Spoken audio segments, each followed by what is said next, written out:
don't try to be anybody else. Don't try to do what you think it should be. Forget how that person sounds on all those amazing Kellogg's commercials. Forget, what your heroes might have done. Just do what you would do, and finding your own voice and finding your own sense of humor within the dialogue has been a big help.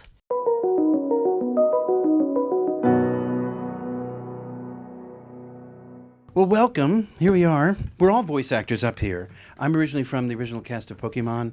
I'm also a Muppet. I worked with Jim Henson from 84 to 90. And Blue's Clues, I worked with Nickelodeon in New York. And now I'm out here as a voice director. So I'll be working with all these folks too. Yes? So cool. Hey, gang, how are you? Good. Thanks for being here tonight. Tell me, can you, Carlos, tell us a little bit about what you've done or where we would find you or where we know you from. Okay, started with Rocko on Rocko's Modern Life. Woohoo! First, thank you, Rocko, yes.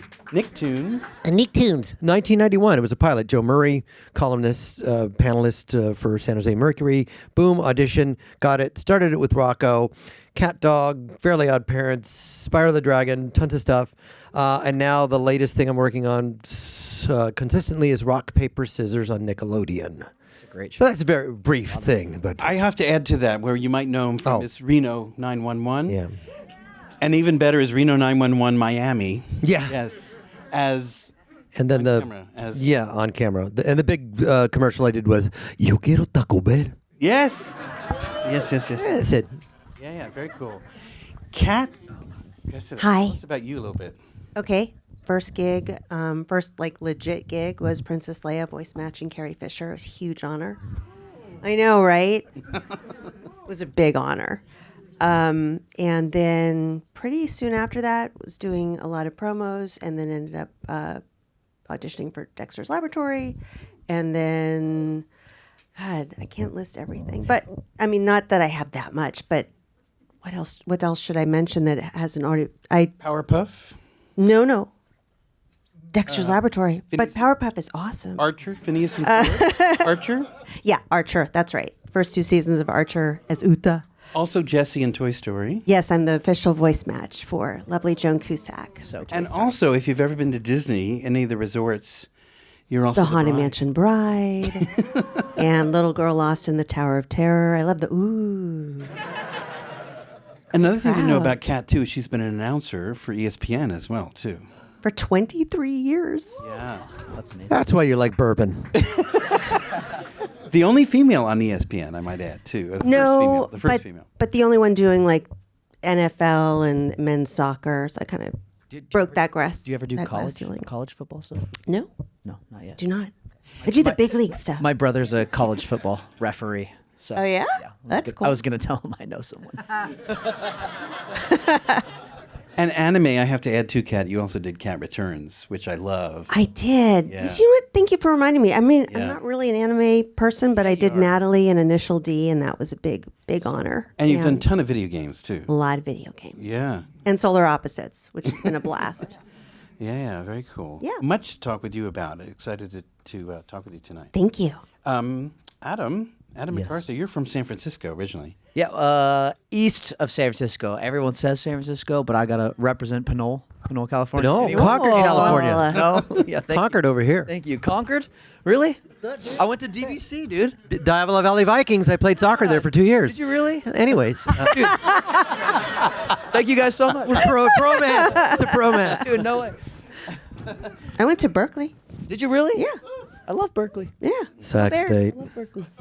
And the first gig you did was Star versus the Forces of Evil, yes, for Disney X. Okay, so if we're talking about like cool things, we've all been working a while. All done the uncool stuff. My first like professional acting job was a Macy's radio commercial in 1998. Yeah. And they needed like teen boy voices to do back to school commercials that ended up being like 30 something commercials. I saved all my money. Wow. I didn't really know what I was doing. I just saved all the money from it and then made an animation reel and was like, I'm going to do cartoons.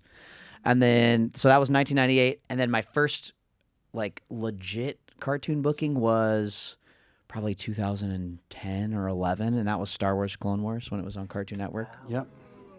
Starting small and humble. Sorry, well, there was many other random things along the way. LeBron James had an animated series at one point called The LeBrons. I voiced all the white kids. So that was legit, but it was like, it was a smaller thing. It was a YouTube and stuff like that. But yeah, Star Wars: The Clone Wars, I had a recurring character on that.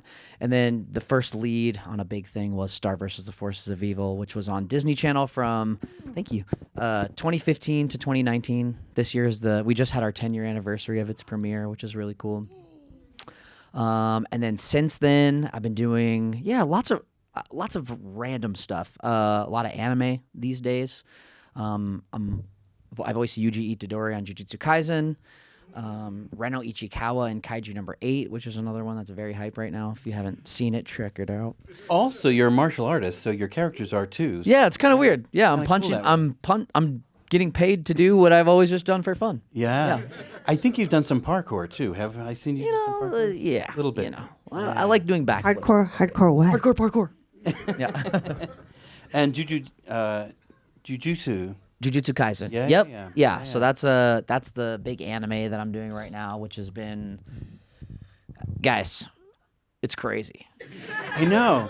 It's crazy. So just a quick little story about how it's a testament to anime. It has nothing to do with me. Just the explosion of anime has been crazy since 2020.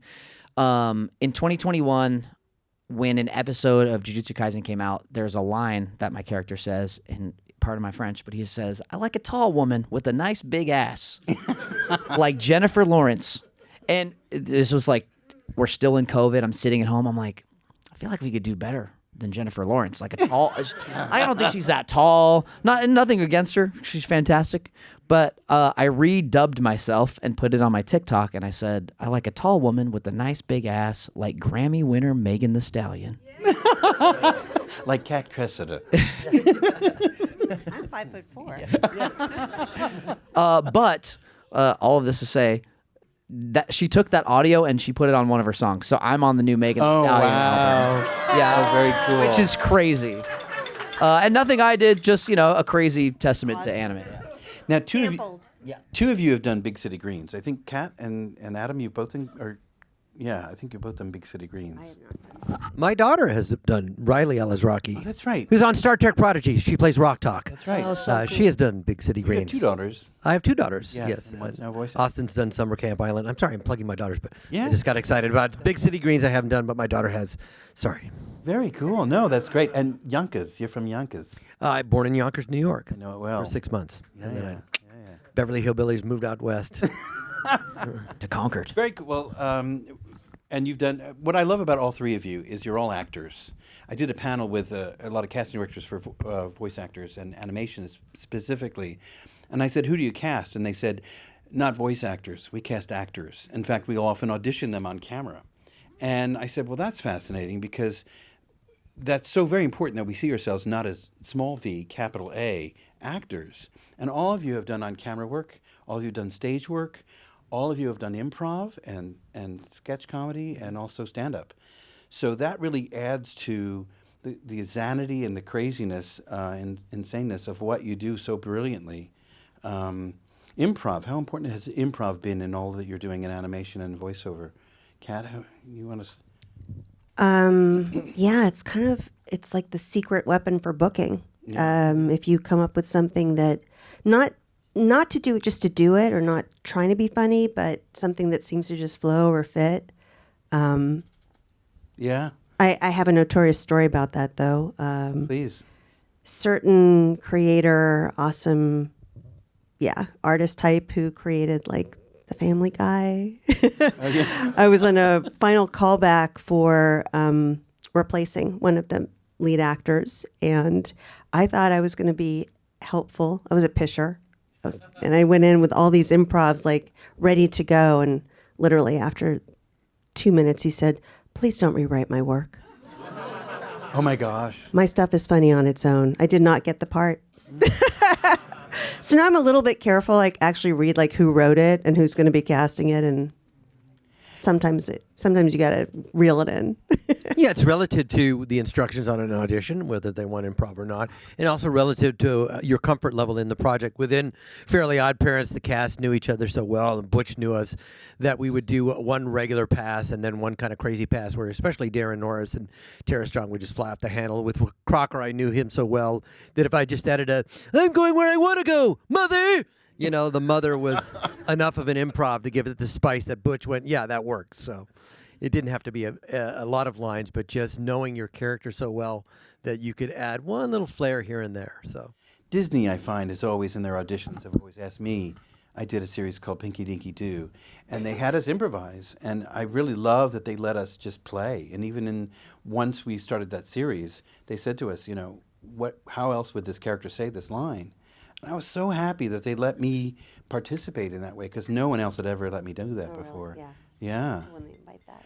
Talk about ADR for a second, because you've all done ADR. The first session is like insanity. Adam, what was your first ADR session like? I mean, God, what was my first one? I don't.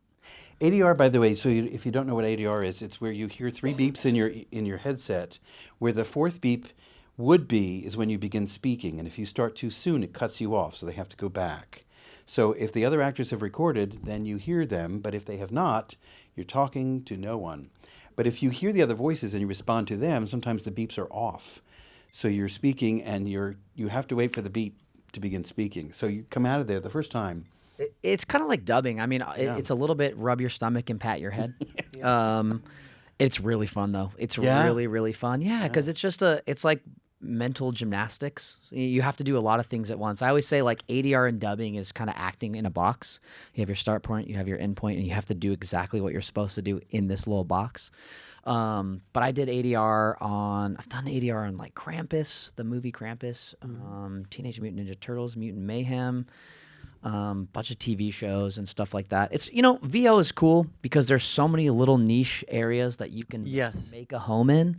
And, back to like the improv thing too, the thing that for me that I like about improv that kind of helps in all these areas is not just being able to like come up with funny stuff on the fly, but it's also the confidence that it gives you. Like when you're on stage making up stuff and it's working, you're like, oh, I can, when you walk into a room, fly. Yeah, I can fly. It is that, it is like a superhero kind of feeling. And then, when you're doing all these like kind of niche VO areas, it just sort of helps you feel confident, which I think goes a really long way, regarding ADR, I was pretty good at it, but not always as good as I wanted to be. Somebody like Tara Strong would always nail her ADR line, and is it on? I can't hear myself. But Yeah, you're on. I am old. What? But I found that scratch and match has worked better for me with shorter lines. For example, if the line is, "I don't care if you love me, I love myself, and that's enough." Instead of trying to match the 4th beep, they'll play it. I don't care if you love me, I love myself, and that's enough. And I just like a drum beat or a drum pattern. Usually I'm able to get it through the scratch and match much more easily than the ADR. So those are two separate things. You're listening more than... Yeah, you're listening for the cadence as opposed to trying to match the lip flap. And I've found more success for me with scratch and match on the shorter lines than I have with ADR. I don't feel like I have to start at a certain point, but those are things that they're doing more and more. I've found in the work I've been doing, the engineer will ask me, do you want an ADR or scratch and match? I'll scratch and match it. And then the engineers work their wonders, especially if you have a little time in between lines. They can squeeze it, pinch it, cut it, and they fix it for you. That's why I always say, you made me look great. Thanks. Moving on. Yeah, I always say, make me beautiful. Yeah. I want to talk a little bit about vocal health, because if you don't know, video games, animation is about range of volume, but video games especially, you go from whispering to screaming. And when I've taught it, I usually have them bring the volume top down and the bottom up. So rather than actually really whispering, you actually go into just a ramped intensity, lower volume, which sounds like I'm whispering, but I'm not.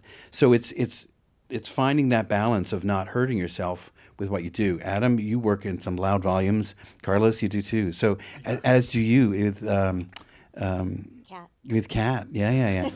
No, I mean the character I'm trying to think of, Teeny.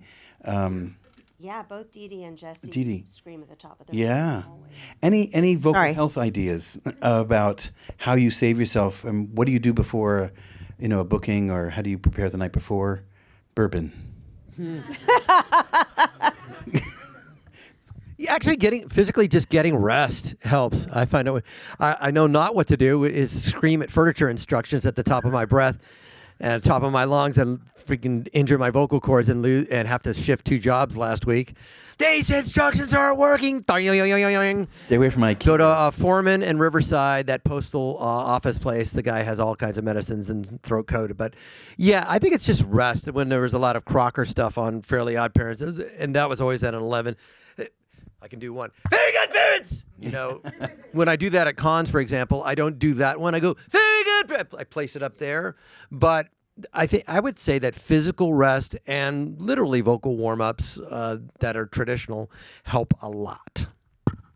Yeah, the straw and the little bit of water and blowing in the straw helped during COVID for some reason. Like during that period of time, I was recording so much stuff. A lot of people in VO, I think, were just slammed because we saved the industry. Yeah. It's true. So during that time, I did more of that. I'm also like just a big drink water and get rest guy. And then these days, like Carlos mentioned, at conventions, that's where I was like, oh, great. I'm talking all weekend and like saying hi to people and meeting people, and they're saying, do this and do that. And then on Monday, I have a 9 a.m. session. This is not going to work. I've got to figure out how to like manage it. So it's just, I guess, being aware of your instrument and things like that, you know? Truly. And Kat, now you've had some issues that you've had to deal with in life too, with the voice and having to learn how to speak again. Can you talk a little bit about that and your journey that you've taken a little bit too? Sure, I'd be honored to, although it won't exactly, it's not like it directly part of the vocal health we're talking about. By the way, Manuka honey is a big savior for me. Yeah. You want me to like tell what happened? Or? Sure, okay. sure. So in 2012, I was diagnosed with a fatal brain cancer. And fortunately, one maverick doctor at Cedars-Sinai decided, not on my watch, and reverse engineered how he could basically save my life. It required very drastic procedures. There's been a lot written about this, so I'm not going to go heavy and deep into this because this is a light, fun evening. But Daily News did a great article on it if you're curious. And basically they had to take apart me and then 3 amazing plastic surgeons who work on people like Julia Roberts put me back together again. And it took about a year to learn to speak again after that. So thank you. It's very sweet. So I definitely have a much different, what I have to do is obviously a bit more than I had to do way before that when I was carefree and just a voice talent. Kat, are you also a singer? Were you a singer? Because you're very Musical comedy. Yeah. But not like legit. Do you ever vocalize the way you did with musical comedy or sing? You mean to warm up? Yeah. Maybe sometimes humming. Throwing myself into like an ice cold shower seems to be the best way to really get vibrant if you're not quite at peak. But again, I have to do a little bit more just because of my history. But everything that they said, absolutely. Humming is great. Jane Lynch actually taught me a little like dirty limerick thing that I still sometimes use to warm up for comedy. Yeah. But yeah. You'll notice too when Carlos screamed earlier, he didn't take a breath because your vocal cords are not designed to. When you would go to scream, you'd think I'll take a breath and scream. Well, that's the worst thing you can do because your vocal cords are designed, and the constrictor are designed to not take a breath when you scream. So you notice a lot of us when we do have to scream, you come out with the sound. One of the other things I've always taught is closing the glottis. If you say uh-oh, and the first half of that, and then you make a sound, I'm actually not phonating, and I can make a lot of screams, and I can put a lot of gurgling with the tongue, and Or singing through the screams. Yeah, too, yeah. Is, yeah. Yeah, hitting pitch. Yeah, exactly. I should have brought my notebook. Like, close your Can I ask, glottal. in musical theater, did you ever get to do Audrey in Little Shop? Yeah. Oh Did my you? God, it's one of my Did favorite you? characters. I can see it. Yeah, very cool. Audrey and Adelaide. Oh, wow. Oh, wow. A lot of that. Very Dumb cool. girl. Yeah. Very cool. Let's see. Now, you've done some writing, haven't you, Carlos? Yeah. And you've also done some producing. Yeah. You're all very creative. Have you had any ideas that you've wanted to, Kat or Adam, wanted to also flesh out as writers or as producers, or thought, I want to get this produced? Or what are your dreams, Adam? What's your What are my dreams? dream to create for yourself? Bro, what are my dreams, bro? I don't know. These days. No, there was a period of time where, so like I've always known that I wanted to do VO and make a living and a career of it and stuff. And there was a period of time in probably like 2000s, when I first moved to LA in 2003, I was doing a lot of on-camera commercials, and that's how I was like getting by. And then in like 2008, when the economy went bad, all the commercials kind of went away, and I was like, maybe I got to get back to VO. And it was just like dry for me. Like I didn't have a good agent. I couldn't really get much momentum going. And I was like, you know what? If I'm not getting auditions, why don't I just write and sell a show, and then I'll put myself on it? Because that's probably easier than So I like hunkered down, and I had a buddy who I did improv with, and we started writing animation, and we probably wrote and pitched maybe like 5 or 6 shows. We were always just behind like the trend. And it was like, oh, we have this show about brother and sister, and they go and they do weird things in the woods. And Disney's like, oh, we just bought a show called Gravity Falls. And I'm like, okay, back to the drawing board. Like, we'll come up with something new. So I did that for a few years. And then in 2013, I booked Star versus the Forces of Evil just after I had like got an agent and stuff like that. But I was still writing at that time. And I always say, I don't want to do that anymore. It was sort of a means to an end, but I do feel like when you're acting and you're like pursuing an acting career, you have to have things that distract you in a good way, that make you feel like you're being productive, so that you're here long enough for the opportunities to come your way. That's so exactly right. I was going to say it probably had a lot to do with you booking that, because you were putting creative energy into something. Yeah, the other avenue of that type of writing, short of creating a Bible and pitching a show, is social media. A lot of people have created accounts on YouTube and TikTok, and the VO actor. Oh my gosh, the trailer guy. Oh my gosh, why am I forgetting his name? Does a lot of Ryan Reynolds stuff. John Bailey. John Bailey has created it, and Jim Meskimen is another guy beyond his impressions that has created a lot of creating content. Writing short little skits that you put out on your channel is a way to do that, and also showcase your talent, because that probably will be a question we get tonight. What can I do? So the writing for that context, writing short little bits, short little sketches where you play all the characters, you produce, direct, execute it, edit it, show it out. And it's you bypass the pitching thing because you actually get to quote unquote broadcast it. But don't panic if you're not as brilliant and creative as these two guys, because I'm not that person who's going to be doing all of that. But there's many, many ways too. So if you're more of an introvert and less like, look at me doing everything, you still can succeed. Yeah, there's. I mean, like I didn't sell a show. Let me just be clear about that. No one bought anything. Okay, like so, but just the process of totally, doing that. Totally. Yeah. But yeah, like for me, I'm not the pressure of like having to create my own stuff for like TikTok or whatever it may be feels very overwhelming to me. For me, I like to approach stuff these days like very business minded. I had another non-entertainment related business that I started in 2011, and that was another thing where I was like, you know what, let me just put some focus in something that's not acting and not creative in this way that I've always thought about it being, And I started a photo booth rental company, and I've had that for almost 15 years. Oh my gosh. Yeah.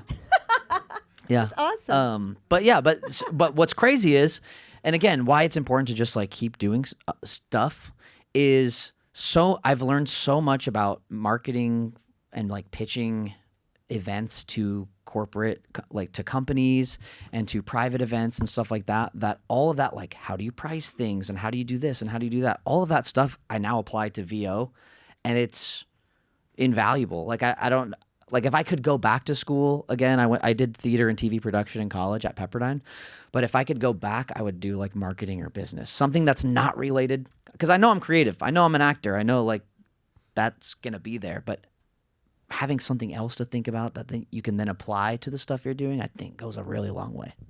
In our lifetime too, what's changed is social media. When we first started, there was no social media. Now you have to make time to do all that too and keep up with it all. At the very least, my friend Justin Baker is a social media manager, and he's helped me a lot. I can literally just send a video, and he goes, "You know what? I'll make something with this." Cool. So it does take the pressure off me to be super creative. We can come up with a genesis or a germ of idea. I'll give him the content. He'll put the graphics on it, know how to tag it, know the algorithms, and all that sort of thing. So there are ways to collaborate. If, for example, like you, Kat, it's too much sometimes. You can have a happy medium where you have somebody helping you create that. I do social media. Yeah. Check out my IG stories today. Yeah.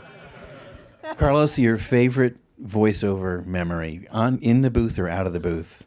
Gosh, my favorite voiceover memory. Oh my God. Somebody you met, something Pick that one. happened. Don't pick the wrong Yes, one. you know what? Yeah. There's a lot of them, but as a kid, I grew up watching the '60s Adam West, Burt Ward, Batman. My brother and I had a bassinet that my mom kept that we turned upside down and painted Batman wheels on it. And in the 1990s, I was working on a cartoon for Saban, and I walk in, and late 1990s had to be, and there's Adam West, and I'm like, holy crap, that's Adam West! I'm such a big fan. And I was about to walk up to him, and he turned over and he goes, "Well, I guess we'll be having tacos for lunch today." Yo quiero Taco Bell. I was like, holy shit, Adam West knows me. That's awesome. Wow, that's great. And the number two was just getting to know, and I knew Robin Williams from San Francisco stand-up, but working on both Happy Feets with Robin Williams, Elijah Wood, and George Miller was the highlight of probably my career so far, because great human beings. There was no attitude. They were both approachable, wonderful human beings. Same with Elijah Wood. That was just wonderful. So those two things. Adam, favorite voiceover memory in the booth or out of the booth? Dang, I'm in general not a favorites guy because I will sit here and debate with myself about why it should be this or that. Memory that pops up. But I grew up in the 80s, and Teenage Mutant Ninja Turtles always meant a lot to me, and I got to finally work on the movie that came out not too long ago, last year. Is it the Mayhem? On Mutant Mayhem. My daughter and I saw that. By the way, he signed a Jujutsu Kaisen photo for my daughter, which was huge. But we love that. Go ahead. I'm sorry. Mayhem was excellent. Yeah. If you haven't seen Mayhem, awesome. Yeah, it is really good. Yeah, that was just so cool. I mean, my parents always tell the story like, how did you know your son wanted to be an actor? And I was always like running around the house and trying to entertain my family and stuff like that. But one of the things a story they always tell, if my parents were here, they'd be like, let me tell you about my son. But I used to have all the Ninja Turtles toys, and I would go work in the neighborhood and save up my money and try and, go to KB toy stores when that was a thing. And one day we were going out to dinner, and I had my little, like the 5-inch Ninja Turtle figures on my bunk bed. And my dad was like, what if you put the ooze on them? You think they'll grow? And I was like, why have I never thought of this? And so we poured ooze on the Ninja Turtles, and we went to dinner, and when we came back, they were this big. And my parents had swapped them out with like the 18-inch ones that you... Oh, yeah. my God. Oh, my God. It was so cute. And I was like, oh, my God. So then I was like putting ooze on me and like my sister and like, what else can I grow? But that series has been so special to me just growing up. And again, because I've done martial arts my whole life. So that was a really cool moment. You also did Scooby-Doo on camera, too. You were in the Scooby-Doo film, too. No. I was... Let me just make this a lot more lame than you just made it, okay? I was on the special features of the DVD of the Scooby-Doo movie. How did I know that? I knew that. It's huge, though. Yeah, that's big. That's big, especially you grew up watching Scooby, I'm sure. Yeah, no, that was cool. Kat, favorite memory, in the booth or out of the booth? Somebody you met, somebody... I just have a really cool origin story, which I think is worth sharing, even though it's not like me in a booth. But one of my last gigs on camera was way back in the 90s, and it was with one of my heroes. My major in Berkeley, which was highly practical and thrilled my parents, was Shakespeare. That's what you're going to major in, to actually make something of yourself in life. But you watched all of the amazing movies that came out of the 50s and 60s and 70s, Zeffirelli, of course. And I booked a guest star on Taya Leone's she had a sitcom for about half a minute. Just shoot me. And basically, I got cast opposite one of my heroes. So that would be, anybody know Logan's Run? Michael York. Wow, yeah. Before Austin Powers, way before Austin Powers. Yeah. He was a heartthrob in a lot of Shakespeare. Island of Dr. Moreau as well, the first one. Exactly, yeah. But two of Zeffirelli's big movies, Romeo and Juliet and Taming of the Shrew, he was in. And I ended up getting cast as his inappropriately too young fiance in the pilot.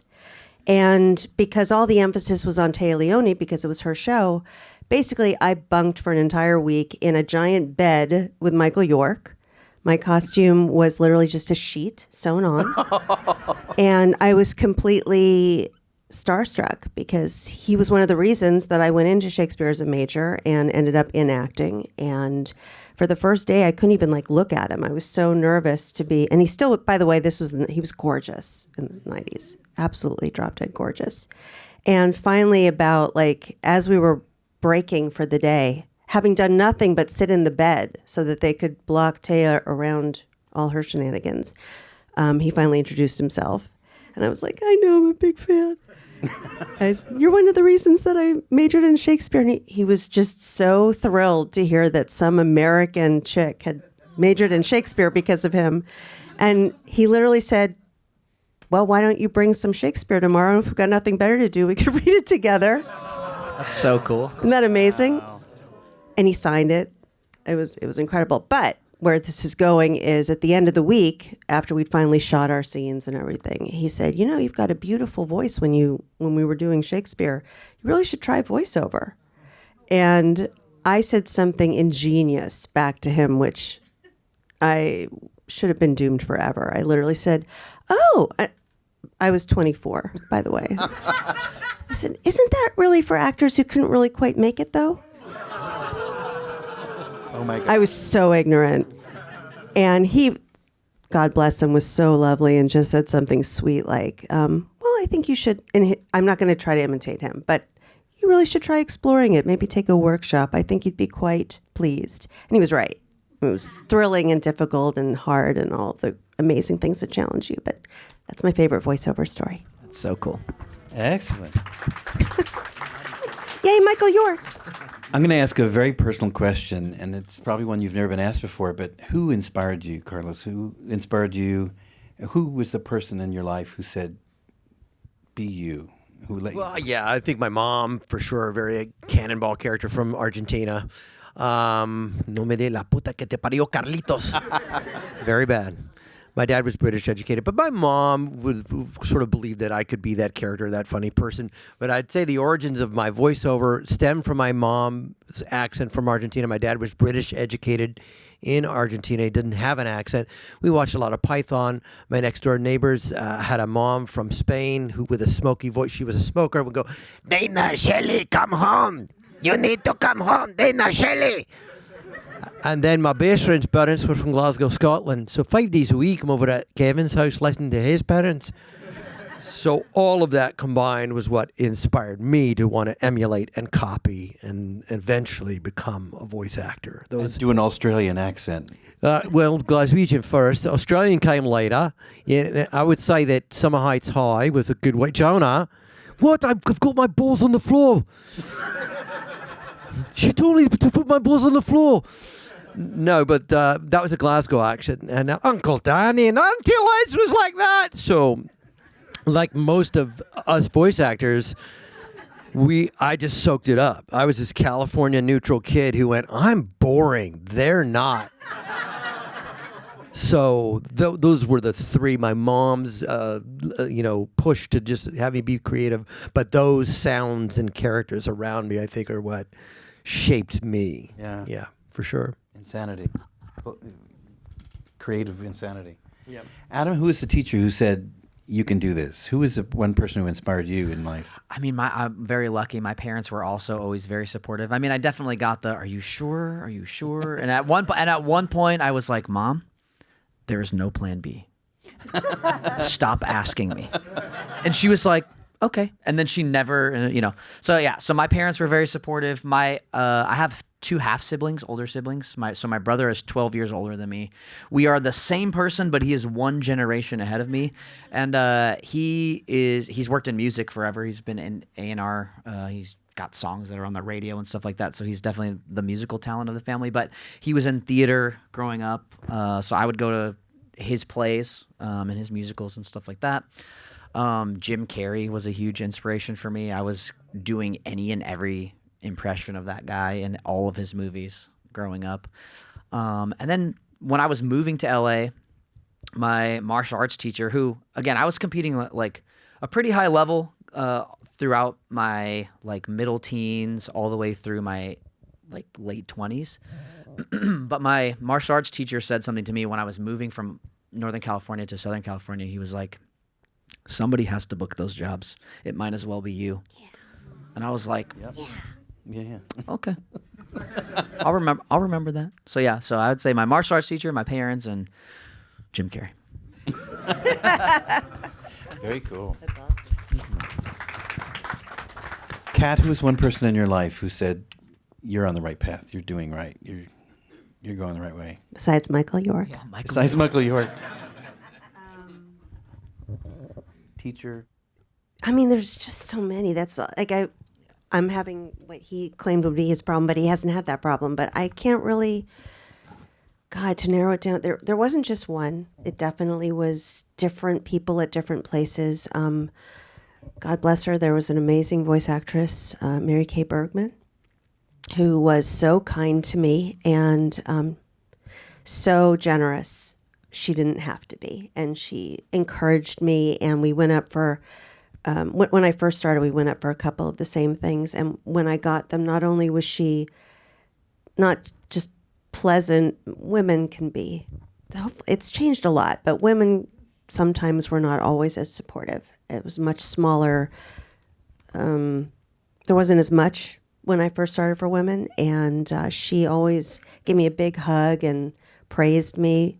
I have a letter that she wrote to me back when people actually wrote letters that's framed. She was a big influence and a big supporter. But there's been amazing people along the way who would either tell me not to give up or said something similar to what, Adam's lovely anecdote about it's got to be someone. Yeah. I think that the best piece of advice that I got that finally changed the game for me in terms of bookings was that cliche, but still very true and hard to embrace as an actor with our whole imposter syndrome thing going on, was don't try to be anybody else. Don't try to do what you think it should be. Forget how that person sounds on all those amazing Kellogg's commercials. Forget, what your heroes might have done. Just do what you would do, and finding your own voice and finding your own sense of humor within the dialogue has been a big help. So What I love about that is I think all voice actors learn is you don't compete with other actors. You only compete with yourself, truly. And casting directors remember what we did and they give us direction, and it's really, it's as you're saying, it's just really finding you every time, and that's all you compete with. yeah. I find voice actors are the most generous actors. You ask them, what mic do you use? Oh, how do I set up my home studio? They're right there to help you, too. And it's just really very exciting to be part of this family, too. Excellent. Any memories from Comic-Con stories? Can I just share a quick story to get you all launched?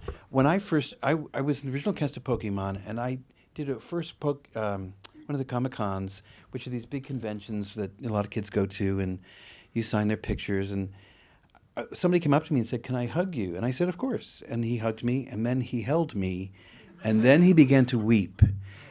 And I said, "What's going on here?" And he said, "You're my childhood." Because I'm Professor Elm from the original Pokemon. And I said, "No, I'm a voice actor. I did a job." And he said, "My home life was not a happy place to be. And so my escape was to go watch Pokemon.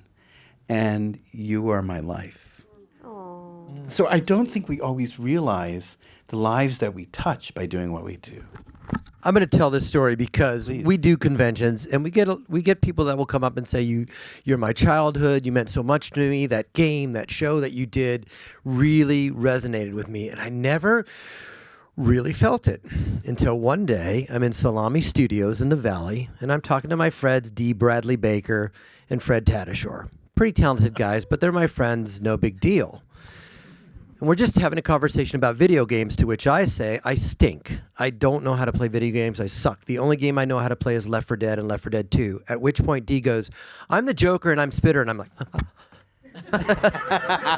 you're my child. And Fred goes, I'm Boomer. I'm like, oh my God. Oh my God. No way. Oh my God. You don't know how much that means to me. And I got it.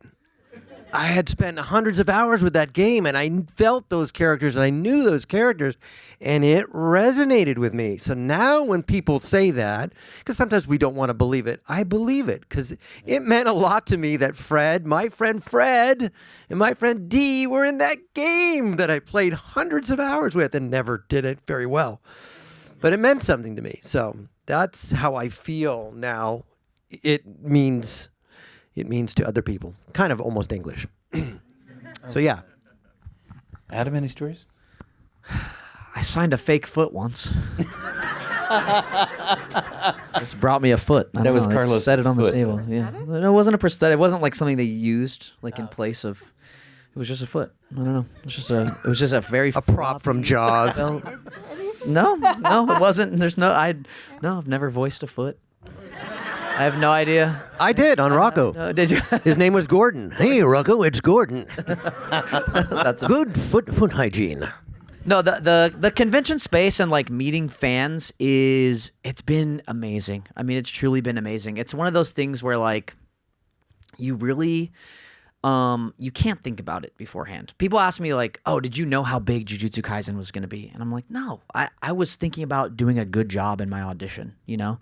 And I think it's good to have an awareness of like if it's something for Jujutsu Kaisen, for example, like the manga was doing really well in Japan, and so I knew that like the show had hype, but still, you never know. The anime could come here, no one could like it, whatever.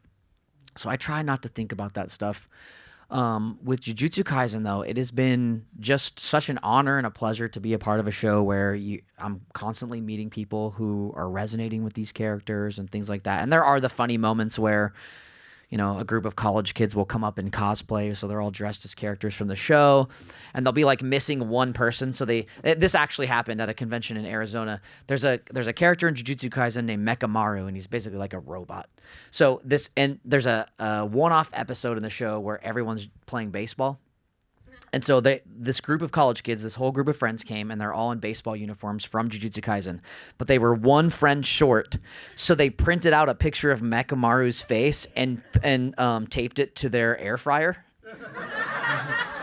In their dorm air fryer. So they came to my table carrying an air fryer, and I was like, "Guys, what is this?" And they're like, "It's Mekamaru." And I'm like, "Of course. Why didn't I think it? Like, of course I should have known." And I opened it, and it was very dirty, and I closed it.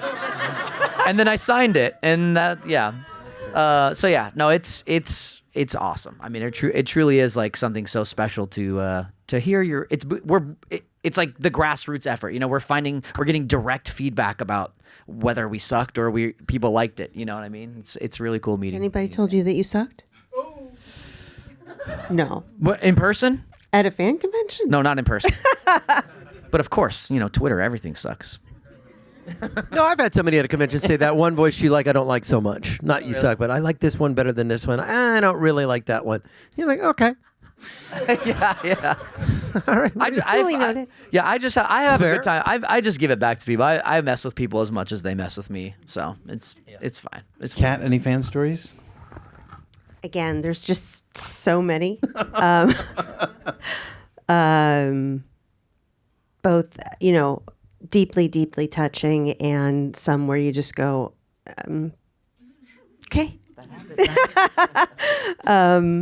But it's all, obviously it's all with love. These people are coming because it means something to them. I tend to be very clear on the fact that I'm just the lucky voice that booked it.